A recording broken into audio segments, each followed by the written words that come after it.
खबर अतीक अहमद को लेकर है। अतीक अहमद को गुजरात के साबरमती जेल से प्रयागराज लाया जा रहा है और इसी बीच उत्तर प्रदेश के एक मंत्री का बड़ा बयान आया है।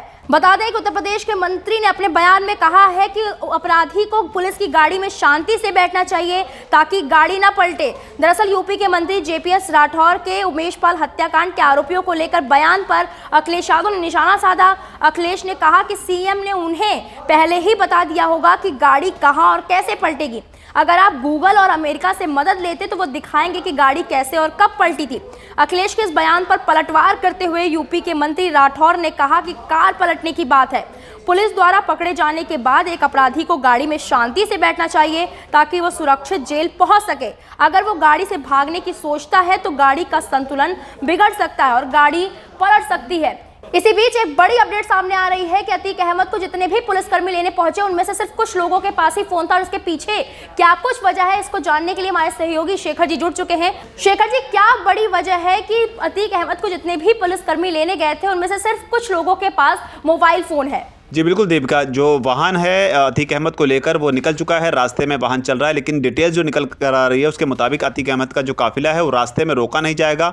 2 एक्स्ट्रा ड्राइवर जो है वो पुलिस लेकर गई है। इसके अलावा जो खाने पीने का इंतज़ाम है पुलिस वालों का, उनका इंतज़ाम गाड़ी के भीतर ही किया गया। लेकिन जो बड़ी बात है वो ये है कि 5 अधिकारियों के पास ही सिर्फ फ़ोन रह गए, यानी कि जितने लोग हैं उन सबके पास फ़ोन न रहकर सिर्फ 5 अधिकारियों के पास में ये फ़ोन जो है वो रहेगा। उसके अलावा बाकी लोगों के पास फ़ोन नहीं रहेगा। लेकिन अतीक अहमद ने जब वहाँ से जो साबरमती जेल से यूपी के लिए जब उसे लाया जा रहा था तो उस बीच में उसने एक बयान दिया था जिसकी काफ़ी चर्चा हो रही है। उसने वहाँ से निकलते वक्त कहा था कि कोर्ट के कंधे पर रखकर मुझे मारना चाहती है पुलिस, तो ये बयान दिया था। हालांकि काफिला रास्ते में है, अब सुरक्षित यहाँ पर पहुँचना जो है ये एक चुनौती आप कह सकते हैं, क्योंकि लगातार इस तरह की आशंकाएं जताई गई थी कि रास्ते में अतीक अहमद का एनकाउंटर हो सकता है।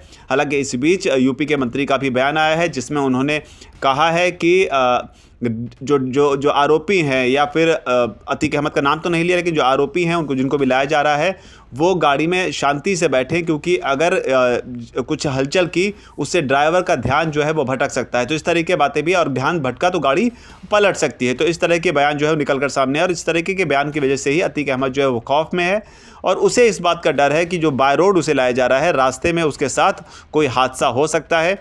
उसके शब्दों में कहें तो उसे डर है कि उसका एनकाउंटर हो सकता है। हालांकि इस बीच जब उसे लाया जा रहा था तो जो तस्वीरें निकलकर सामने आई साबरमती जेल से बाहर लाते वक्त, उसके चेहरे पर इस बात का डर जो है वो साफ तौर पर नज़र आ रहा था। ये डर की अगर आप तुलना करेंगे तो कमोवेश ये डर ठीक वैसा ही डर है, यानी कि चेहरे के हाव भाव का अगर आप मिलान करने पर आएंगे तो विकास दुबे के चेहरे पर जो डर नज़र आया था ठीक वैसा ही डर अतीक अहमद के चेहरे पर भी नज़र आया।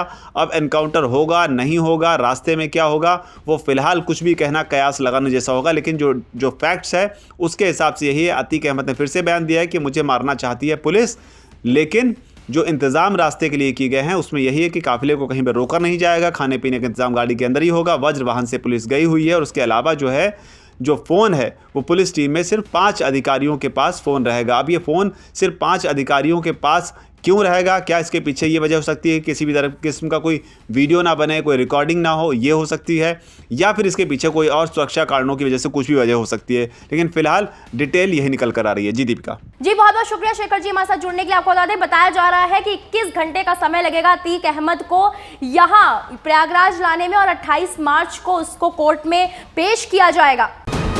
वीके न्यूज, राष्ट्र के नाम।